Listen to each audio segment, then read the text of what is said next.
Welcome to Amplify, sharing the good across Polk County schools and amplifying the voices, stories, and people that make our district shine. I'm your host, Tanya Ramirez from Teacher Engagement. Today, we're going to be discussing the topic of English language learners in our schools, and I'm really excited to be talking with Miss Doris Young today. Thank you for joining me. Can you share a little bit about yourself? Good morning, and thank you for inviting me. My name is Doris Young. I'm the ESOL Resource Specialist for ESOL Department. During my career, 25 years, I have been working, helping the multilingual learners. I've been doing many I've been supporting different areas such as foreign language teacher, ESOL teacher, guidance counselor, district-wide parental involvement for Title I schools. But now I support 25 different schools throughout the district. And my work is to support English language learners and to support the teachers who serve them, the school leaders, to make sure that we are providing the best programs to help the students to accelerate the second language acquisition and be successful in academics. Great, thank you. For some of our new teachers or people new, sometimes we have people that are not coming from the teaching field. Can you share what ELL or ESOL is? Okay, the ESOL program, the main objective, there are three main objectives that I'm going to share, but the number one is to provide comprehensible instruction that align to the state standards. Also, this includes identification, placement, instructional models, and an ongoing monitoring. That's something that we're constantly every day checking to make sure that the students are learning the English language and making academic progress. This will help the teachers to be more inclusive and compliant and supportive in the classroom. Awesome. Now, teachers sometimes get new students that come from other countries that don't speak English at all. So on that very first day, what do you suggest they help students assimilate those first few days as they're coming into the classroom? That's a great question because this is I'm also, I'm an adjunct professor for Polk State College, and they are all the new teachers. And that's the first question that they ask me, what do I do if they don't speak the language? Okay, the research shows and my personal experience is that during the first day, the students need safety, clarity, and connection. And here is some strategies. The student is brand new. You welcome them with a smile and gesture. Welcome to your class. Remember that we smile all in the same language. I heard that, So also you can maybe provide a folder, create a folder with different with visuals that shows samples, schedule samples, maps of the school, something that the student will have handy. So during the day, also you can find a peer buddy to help them, another student to help them to navigate the school structure and the routines. Also, I will say make a label at your classroom things. This is the door, this is the bathroom, labeling. You have a beautiful classroom there. So blackboard, the books. So they will see when you say the word, they will see they will make connection with the words and what you say. So very visual, and in this age, it's okay to talk with your hands, pointing, moving, because that's the beginning form of communication.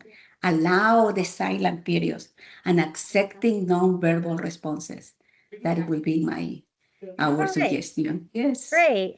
And what would you say are the best practices when it comes to supporting our English language learners in our regular classrooms?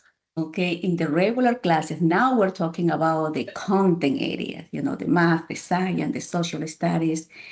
In the research, what it works is that to make sure that during this time, the content is accessible without lowering expectations. So the standards, that's very important to keep in mind. The standards always we keep the same. We adjust the language, but we don't lower the expectations. The standards are the same.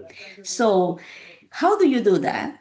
building background knowledge, for instance, is one of best practice, because maybe in my country, I knew what was the water cycle, in my language, but now you show me a picture of the water cycle, a video, oh, even better, a video. Now I say, oh, you're talking about this.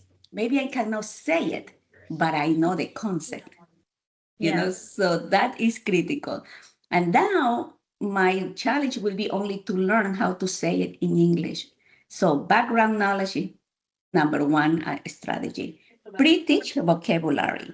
What is a condensation? What is a evaporation? And it's very interesting because, for instance, in all the Latin language, like Spanish, 80% of all words in science and math are similar, that we call cognates, like evaporation, evaporación. You see, it's the same. So it's changed. So in the moment that you connected that, the students are going to learn so fast. Also, structure. Everything has to be structured. A structured talk. Think, pair, and share. Right. Small groups. Small groups are the best. Graphic organizer. Wow. When I was learning English myself, graphic organizer was everything for me, especially the writing. So graphic organizers offer bilingual dictionaries, glossaries, hands-on activities. Again, multimedia, visuals. 80% have to be visuals at this point. Model, everything model, and show them. This is the expectation. This is the way that I want for you to do it. Show them, and then, okay, and now, I know, I see what they have to see it. In that way they understand.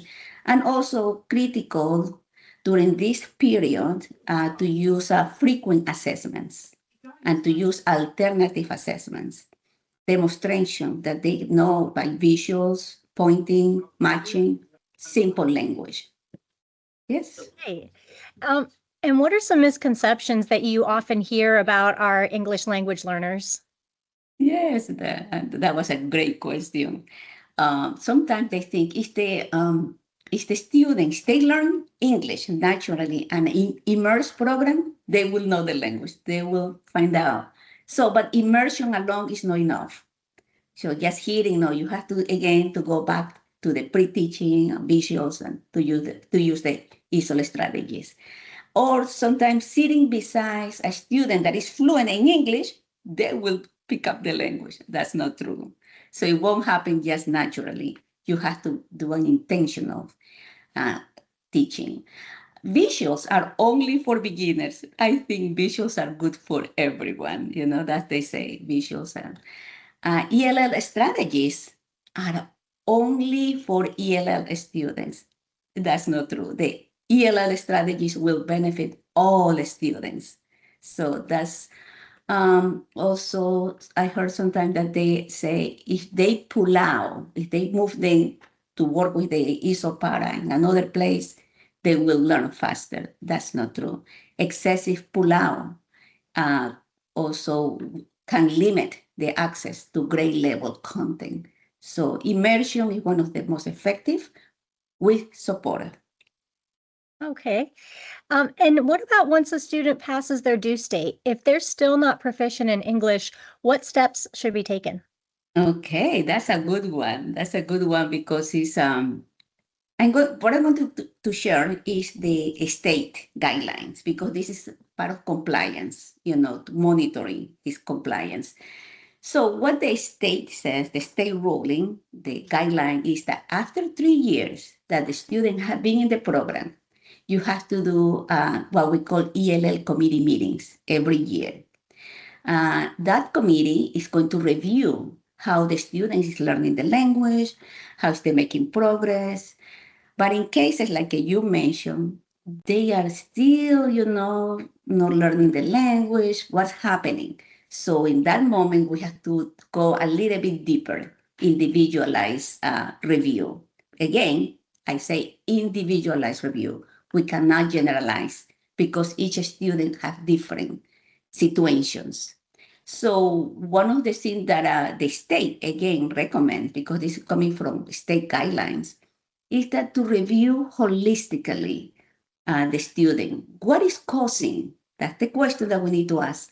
What is causing that the students are not learning the language?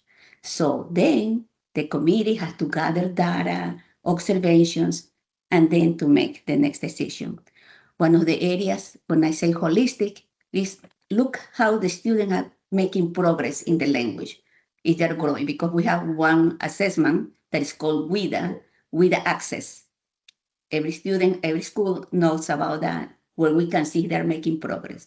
Look with the Ask Access if the student really are making progress with language development, performance.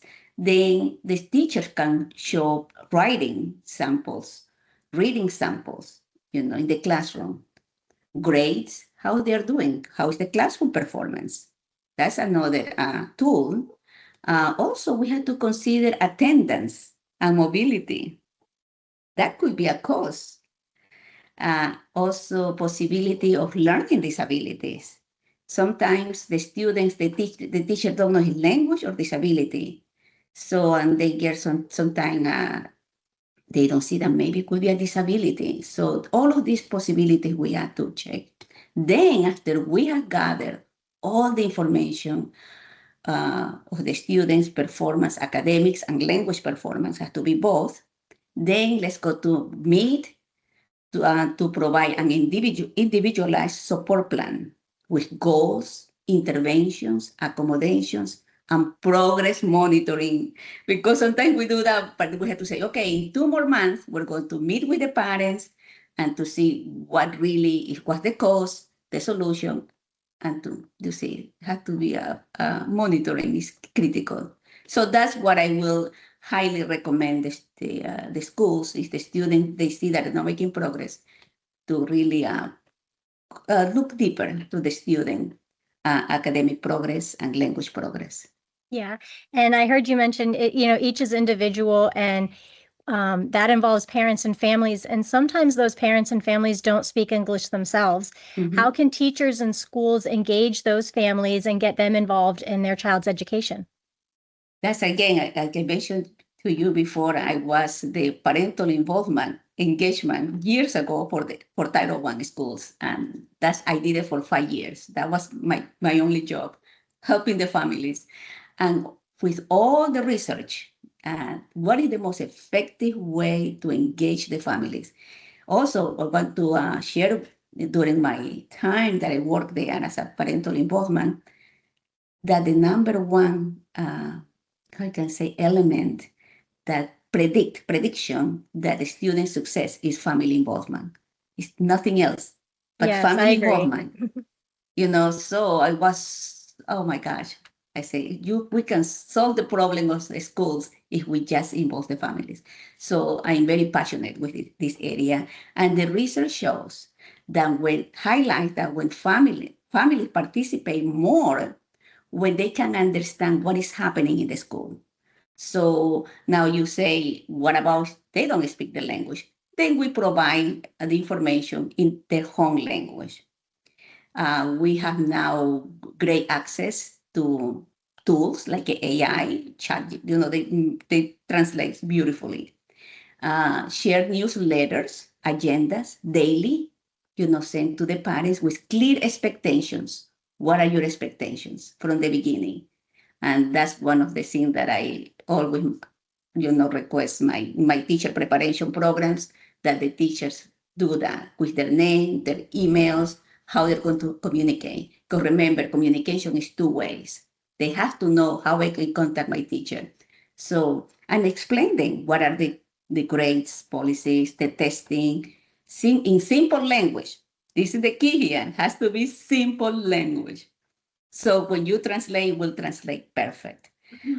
Or offer practical strategies to the parents. Read at home with your child. Talk about the school at home. So the child see that home and school, they're making connection. There is one. They don't see separation. But some parents are going to say, but Miss, I don't speak English. How am I going to help read in English to my child? That is okay. They can read in Spanish, in their language that they understand. The key is the literacy must continue in any language. because those skills can transfer. The child needs to see that that is priority. And so, but again, the teacher is the leader in that moment, and she's the one that is going to set the expectations. Use bilingual staff. Every school, they're going to have people that they speak another language to support them. And also again, they have so many tools outside that we can use for translations. Great. And if educators still have questions, where can they go for more information? Okay, at the school level, as I mentioned a few minutes, they can see the ESOL teacher. Usually each school has an ESOL teacher or an ESOL paraprofessional or at the administrator. They can see they need help. That's the first one that they need to see. Then it's our level, that is the ESOL department. And that's where we are. We have you mentioned, you met my team. It's an amazing thing. I'm so blessed that I work with an amazing colleagues. We have our senior director is Nilda Caraballo, our assistant director, Alfredo Gonzalez, and there are seven throughout the district that we have different areas. So you also have support from us. And also, I highly recommend to visit websites like the WIDA, the World Instructional Design and Assessment. Amazing. They have everything to help the students, your school, and the families. WIDA is excellent. TESOL, Teaching ESOL for Speakers of Other Languages. Colorín Colorado is one of the very famous. The State Department also. Florida State Department, they have an excellent office. It's called the ESOL office. So there are so much support there. And that's our happiness, to support the teacher. That's what we are every day. Well, great. Thank you for everything that you and your department do. And thank you for talking with me today. Before we wrap up, I just have one last question that I ask all my guests just for fun. What was your favorite cartoon when you were a child? I like it Mickey Mouse. So that's maybe when I live here in Orlando. I That's a moved to good Orlando one. first. Classic. All right. Well, thank you again so much. And thank you for everybody for listening. Until next time, I'm Tanya Ramirez. Keep amplifying the good. Thank you for joining me. Goodbye. Goodbye.